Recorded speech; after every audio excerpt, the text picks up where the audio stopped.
Today we're looking at Double Your Money, the bull case for TMC at $5. Yeah, a really strong piece. It's arguing for 100% plus upside, all driven by the net present value of that NORI-D project. It's compelling, but we see two key opportunities to take this argument from convincing to, well, completely undeniable. Okay, so let's jump right in. The presentation of the asymmetric risk-reward ratio. It could be made a lot stronger by giving the downside drivers equal weight. Right. I mean, the bull case does a fantastic job with the upside. It paints a really clear picture of how we get to that $10 or $12 target. Absolutely. But the risks, investor dilution, environmental pushback, those ISA regulatory delays, they almost feel like, an afterthought. And that's the weakness. When you pitch an asymmetric bed, you're fundamentally saying the quantifiable upside just crushes the quantifiable downside. But you have to quantify it. You have to.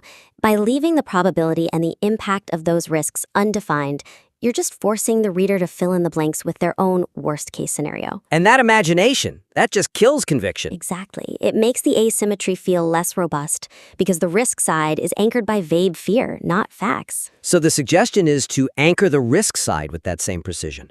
How do we do that without bogging down the whole narrative?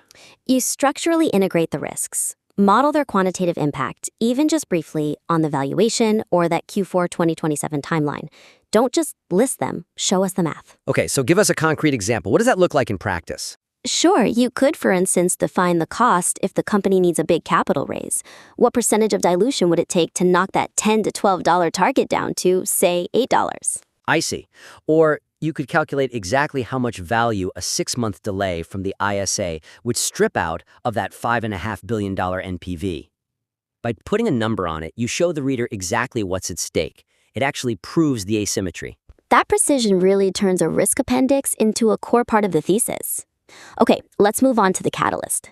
To really capitalize on the urgency here, the primary regulatory catalyst needs more granular detail. The piece correctly identifies the American pivot, that commercial recovery permit application to NOAA, as the key driver. It does. But it just notes that it's in the certification stage, and that's the weakness.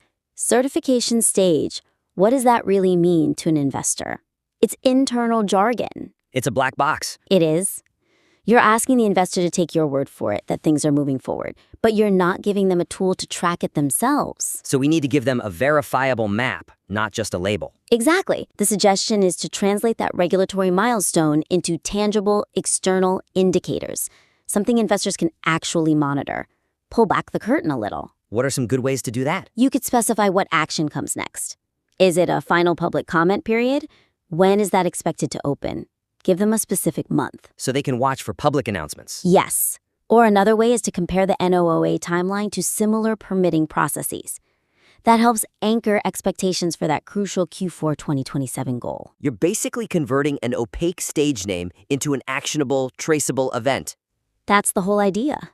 This has been incredibly useful. So, to sum up for our listener, we've got two main focus areas for revision. First, rigorously model the potential downside risks. Things like dilution or delays. Put a clear, quantified number on them to truly justify that asymmetric bet claim.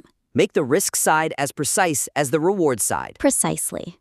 And second, provide more granular and externally verifiable detail on that certification stage for the NOAA permit.